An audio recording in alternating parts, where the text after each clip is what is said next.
Hello bachcho, let's read the question, and the question states that how will the rate of reaction be affected when part A, surface area of reactant is reduced, part B, catalyst is added in a reversible reaction, and C, temperature of the reaction is increased. तो यहाँ पे हमें different conditions दी हुई है और हमें बताना है कि इस केस में rate of reaction कैसे affect होगा. So if we talk about the key concept, so it will be rate of the reaction. So now अगर हम rate of the reaction के बारे में बात करते हैं, so basically जो rate of the reaction होता है, it means that it refers to the speed at which products are formed from the reactants in a reaction. So यहाँ पर अगर हम statements की बात करते हैं, so first statement में हमें बोला गया है surface area of the reactant is reduced. That means here surface area of reactant is reduced. अगर सरफेस एरिया रिएक्टेंट्स का रिड्यूस हो रहा है, that means there is decrease in quantity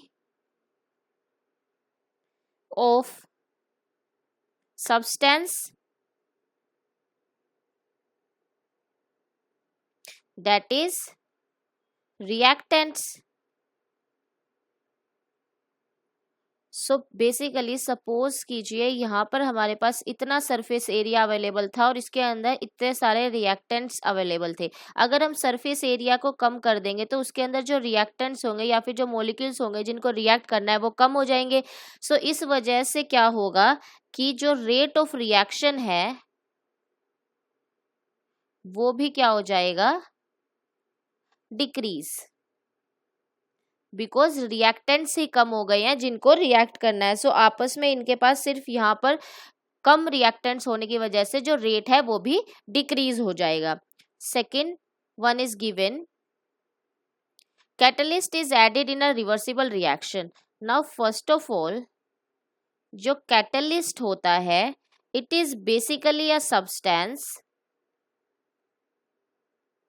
जो कि rate of reaction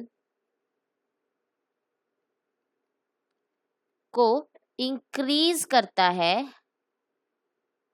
that means reaction को faster करता है विदाउट बीइंग कंज्यूम्ड. वो कंज्यूम भी नहीं हो जाता, वो एज इट इज प्रोडक्ट में मिल जाता है, उसको फिर अगेन हम यूज कर सकते हैं. अब जो कैटलिस्ट होता है बेसिकली ये रेट ऑफ रिएक्शन को इंक्रीज कैसे करता है, it does it by reducing the activation energy, यानी कि ये एक्टिवेशन एनर्जी को कम कर देता है. फॉर एग्जाम्पल यहाँ एक रिएक्शन हो रही है एंड उसकी जो एक्टिवेशन एनर्जी है वो यहाँ पर है. दैट मीन्स लेट्स से वो 10 है, तो जो ये यहाँ पर अगर हम कैटलिस्ट भी डाल देंगे रिएक्शन के अंदर तो ये इसकी एक्टिवेशन एनर्जी को कम कर देगा. अब यहाँ पर लेट्स सपोज जो एक्टिवेशन एनर्जी है वो 8 हो गई है. दैट मीन्स अब वो ज़्यादा जल्दी प्रोडक्ट में फॉर्म हो जाएंगे, यानी कि उसकी एक्टिवेशन एनर्जी वो एनर्जी होती है जो मिनिमम एनर्जी रिक्वायर्ड होती है for the reactants to convert into product. Now बात करते हैं रिवर्सिबल रिएक्शंस की.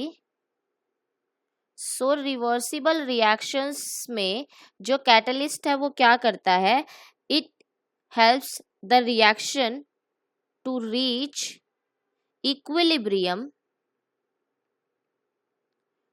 फास्टर.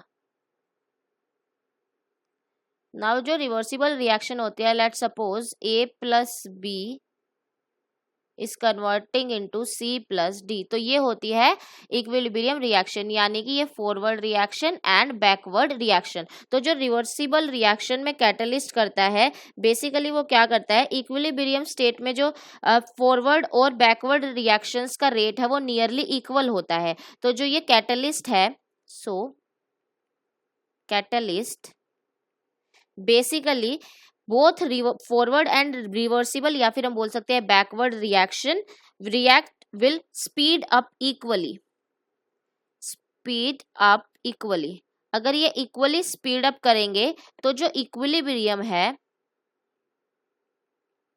वो फास्टर रीच होगा।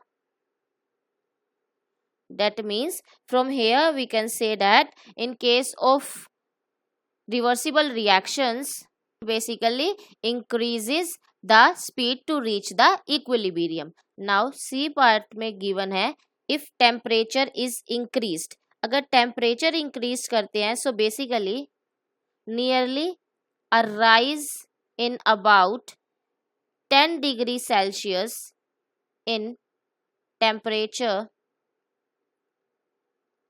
बेसिकली नियरली अगर 10 डिग्री सेल्सियस के अराउंड टेम्परेचर में राइज होता है, सो ये usually depending upon the reaction conditions doubles और triples the rate of reaction. Rate of reaction को डबल या फिर ट्रिपल कर देता है every rise in nearly 10 degree Celsius. तो बेसिकली क्या होता है, जब टेम्परेचर इंक्रीज होता है सो बेसिकली इट इंक्रीजेज, इससे ऑटोमेटिकली इंक्रीज हो जाता है एनर्जी लेवल्स इन मॉलिक्यूल्स। जो मॉलिक्यूल्स इन्वॉल्व होते हैं रिएक्शन में, डेट इज रिएक्टेंट, वो उनका जो एनर्जी लेवल्स है वो इंक्रीज हो जाते हैं, जिसकी वजह से so rate of reaction also increases, because जितनी ज़्यादा एनर्जी इंक्रीज होगी उतने ज़्यादा कोलिजन्स होंगे, और जितने ज़्यादा कोलिजन्स होंगे उतना ज़्यादा इजीली रिएक्टेंट से प्रोडक्ट की फॉर्मेशन होगी। So it will increase the rate of reaction. We can say that for part A, the final answer will be if surface area of the reactant is reduced, rate of reaction decreases। तो rate of reaction क्या हो जाएगा, decrease हो जाएगा। Part B, catalyst is added in a reversible reaction, तो rate of the reaction increases, and if temperature is increased so also rate of the reaction increases. I hope you understood the solution. All the very best.